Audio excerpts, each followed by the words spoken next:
മസാല ദോശ ഉണ്ടാക്കണമെങ്കിൽ നല്ല അടിപൊളി ദോശക്കല്ല് വേണം. നല്ല മുരുമുര മസാല ദോശ ഉണ്ടാക്കിയല്ലോ നമുക്കിന്ന്. ഉരുളൻകിഴങ്ങ് വേവിച്ച് വെച്ചിട്ടുണ്ട് കേട്ടോ. സവോള, ഇഞ്ചി, വെളുത്തുള്ളി, പച്ചമുളക്, വേപ്പിൻ്റെ ഇല എന്നിവ നമുക്ക് ഇതാ സെറ്റാക്കി വെക്കാം.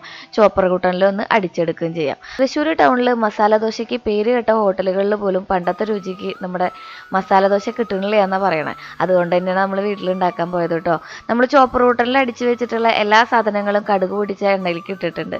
എന്നിട്ട് നന്നായിട്ട് വഴണ്ട് വരുമ്പോൾ വേപ്പിൻ്റെ ഇലയൊക്കെ ഇട്ട് കൊടുത്ത് കുറച്ച് മഞ്ഞൾപ്പൊടി ഇട്ട് കൊടുത്ത് പിന്നെ നമ്മൾ വേവിച്ച് വെച്ചിട്ടുള്ള ഈ ഒരു ഉരുളക്കിഴങ്ങും കൂടി ഇട്ട് കൊടുത്തിട്ടുണ്ടെങ്കിൽ മസാല റെഡി. വേവിക്കുമ്പോൾ ഉരുളക്കിഴങ്ങിലും മസാലയിലും ഉപ്പിടണമെന്ന് ഞാൻ പറയണ്ടല്ലോ. അങ്ങനെ നമ്മുടെ അടിപൊളിയായിട്ടുള്ള ദോശക്കല്ലിൽ നല്ല നൈസായിട്ട് പരത്തിയെടുത്ത് നമ്മുടെ ആ ഒരു ദോശയും അതിൻ്റെ മുകളിൽ വരുന്ന മസാലയും കൂടി ആകുമ്പോൾ മസാല ദോശ സെറ്റ് കേട്ടോ. ഒപ്പം നല്ലൊരു പാൽച്ചായയും കൂടി ആയിട്ടുണ്ടെങ്കിലേ സംഭവം കിടുവാണ്.